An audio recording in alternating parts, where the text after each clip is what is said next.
los desaparecidos y bueno, siempre se le atribuye al narcotráfico todo esto, ¿no? Es como se ha manejado. Y le agradecemos mucho al neurocirujano cubano, el doctor Suren Matute Favelo, por estar con nosotros y platicar de este tema que trae días en una polémica.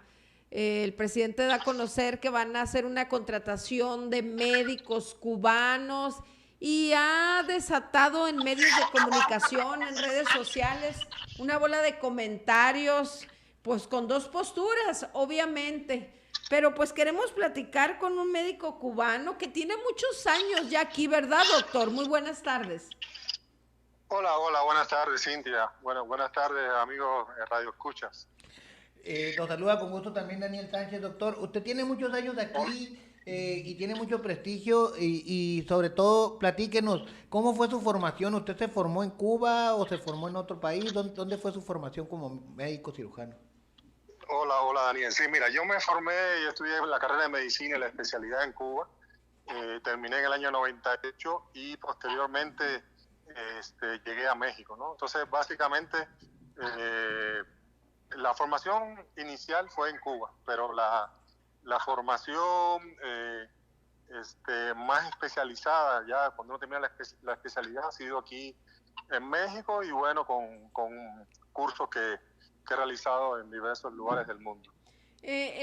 Doctor, ¿usted por qué cree o considera que el presidente pues quiere traer médicos de allá? ¿Qué diferencia puede usted describir el hecho de haber estudiado allá y ahora estar acá y convivir con doctores pues que estudiaron aquí, ¿no? En las diferentes universidades del país. Mira, en realidad el tema a discutir no es la competencia de los médicos de Cuba ni la de los médicos de México. Sí. En ambos lugares hay médicos que son muy valiosos, muy bien preparados. El problema no radica en la competencia de los médicos. El problema radica que en realidad lo que el presidente de México quiere hacer es soportar, dar apoyo a la dictadura cubana, mandándole dinero. Y una de las formas que utiliza es pues con la contratación de médicos cubanos, que no es algo nuevo, es algo que ya la dictadura cubana ha realizado en varios países del mundo y de Latinoamérica, como fue por ejemplo en Brasil, con el programa Mais Médico, en el cual cientos de médicos, miles de médicos cubanos iban a prestar ayuda a Brasil. El gobierno brasileño pagaba unos $5,000 y realmente el médico solamente se quedaba con eso, con unos $250 o $300. El resto iba a las arcas de la dictadura. Entonces, en esencia, lo que esta jugada de traer 500 médicos para México, lo que representa es, primero, que el gobierno de México está apoyando una trata ilegal de personal médico, porque es un personal médico que ese dinero no va a ir a los bolsillos de los médicos, va a ir al bolsillo de los gobernantes de Cuba. Esos médicos básicamente le van a pagar una miseria, un 10%, un 20% del total del dinero que el gobierno mexicano va a pagarle. Y la otra cuestión que hay en estos programas de mandar médicos cubanos a diversos países es la cuestión ideológica, porque realmente una buena parte de este personal de salud realmente no son médicos, muchos de ellos son infiltrados de la seguridad cubana que van a sembrar un poco la semilla de la ideología de izquierda. Entonces, muchos de estos médicos van con esa función a los lugares que van. Son los lugares, muchas veces, lugares que efectivamente son lugares recónditos, donde muchas veces se cuesta trabajo que los médicos locales vayan. Entonces, estos médicos van a esos lugares y tienen la misión de mandarle un mensaje de izquierda a favor de los gobiernos que están en turno. Entonces, yo pienso que las dos principales vertientes son esas dos. Y la otra cuestión que también hay que analizar en el problema de los médicos que quieren traer de Cuba es que estos médicos no tienen sus títulos legalizados en México. Órale.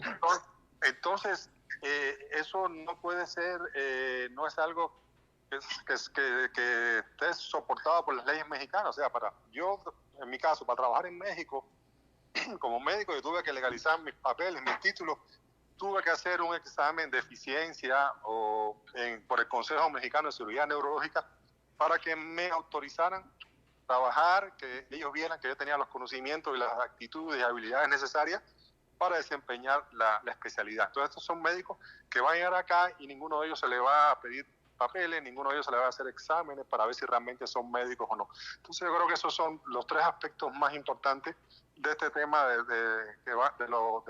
la traída de los médicos desde Cuba a México. Hay una cuestión ahí, doctor. Recientemente hubo un torneo de béisbol latinoamericano aquí en México y vimos pues una gran desbandada. De hecho fue el torneo en el que más hubo de gente que desertó de la selección cubana. Independientemente de que venga gente muy bien adoctrinada, como usted lo decía, con esta ideología, con una tendencia, seguramente vendrán otros que pudieran tomar la decisión de desertar. Sin embargo, tengo entendido que hay ciertas presiones a sus familias en la isla para que estos médicos estén prácticamente trabajando, como usted comentaba, en un tema de trata, en un tema que también parece un tanto de esclavizados.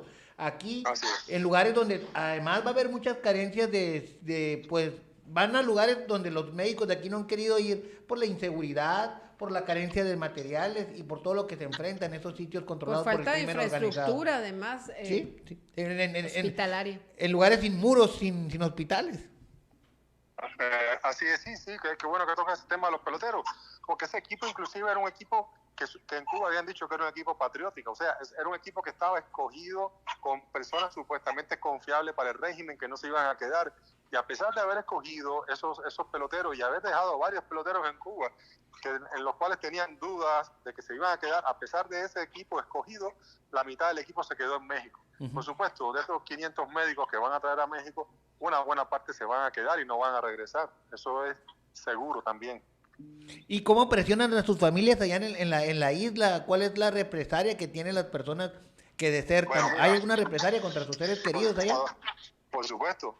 Por ejemplo, todos esos médicos que desertan no pueden regresar al país durante 8 años mínimo. Por ejemplo, en mi caso, aunque yo no deserté de ninguna delegación oficial, yo me fui porque mi papá estaba en México. Yo tuve que esperar 5 años para que dejaran salir a mi mamá de Cuba, a pesar de ser hijo único, como castigo por haber salido del país y no regresar. Entonces, hay muchas represalias que toman sobre los familiares de estos médicos si se quedan. Hay muchas. Desde el punto de vista económico, represalias con la familia que por lo menos no lo van a ver durante 8 años. O sea, hay muchas represalias. ¿Quiere decir entonces que estos médicos vienen, digamos, pues a fuerzas, por llamarlo de alguna manera, ¿no? Bueno, mire, yo cuando trabajaba en Cuba en el año 98, que yo salí de Cuba, yo como neurocirujano, yo ganaba $15 mensuales. Los médicos ahorita, yo creo que ganan un poquito más, ganan $40, $50. Sí. Entonces,